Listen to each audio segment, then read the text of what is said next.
Yeah, good morning, it's Uncle Lou here, yeah. It's me, Uncle Lou, whee! Yeah. That damn witch again. Listen, Georgia has more yards rushing in the first half than Kentucky does, okay? That was prize. But Benny Snell has 17 carries.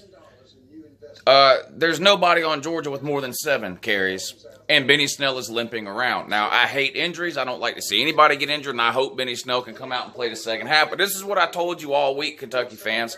You cannot take one running back in the SEC and let him carry the ball 25, 30 times a game and expect him to hold up and be the same player in November that he is in the beginning of the year. Ask the Barner fan. Ask Auburn. They do this every year. They did it to Petaway. They did it to Johnson. They've got running backs hurt this year.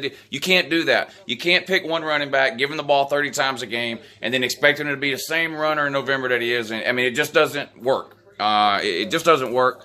Your offense is pitiful and sad, like I told you it would be. Your defense is playing really, really good. I mean, let's be real. That first touchdown Georgia had was really only because of the punt return, so we only had to drive the ball 30 yards to score. Second drive was a good one by Georgia, and then you guys really dodged the bullet there at the end of the second half with Jake Fromm putting the ball on the ground. Because that was a guaranteed at least 3 points we would have had there, maybe 7. We're doing the QB hokey pokey again, which is retarded and ridiculous. And I don't care if we win this game 100-0. I'm still going to get on here and bitch and moan and complain that it's absolutely ridiculous to rotate quarterbacks in and out within the same series. It's dumb. Stop doing it. Fromm on first down, Field come in on second down, you take him out, bring Fromm back in. Fields in for 2 plays, runs the ball twice, gains a little bit the first time, nothing the second time. I mean, it's just absolutely ridiculous. The second one was a pass. That's somebody tried to tell me. Second one was a pass. Fields can't read the coverage quick enough. So I wonder why he can't read the coverage quick enough. I mean, hell, we've given Fields 9 pass attempts this year against SEC teams.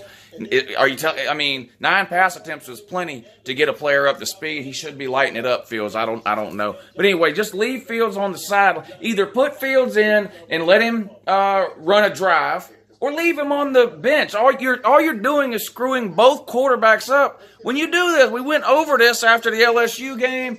We come out in the Florida game. Fields doesn't go on the field. Fromm has his best game of the year. Here we go here with the hokey pokey again against Kentucky. It makes no damn sense. It was good to see Kirby Smart learned his lesson from last week with clock management, though, when Kentucky had to punt there with like a minute and a half to go in the second quarter. That was the same thing. Look at this now.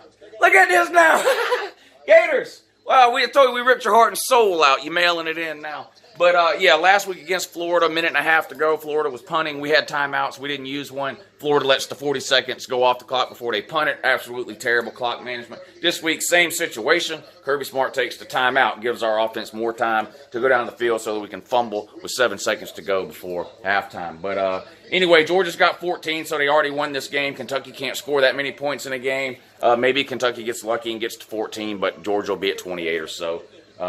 Pretty much like I told you. This game is going to be, Georgia's going to be in the high 20s or low 30s. Kentucky might get into the teens. That's what I told you all week. Just is what it is. Don't worry, November 6th, be here soon, Duke versus Kentucky. Anyway, don't forget I'm live streaming the second half of the game over on the Patreon page. So if you're a Patreon member, I'm going to post the link up on the Patreon page here in a few minutes. And we can watch the second half together. I won't be showing the actual game, obviously. It's just, I'll be live streaming during the game. So we can talk about the second half while we watch it.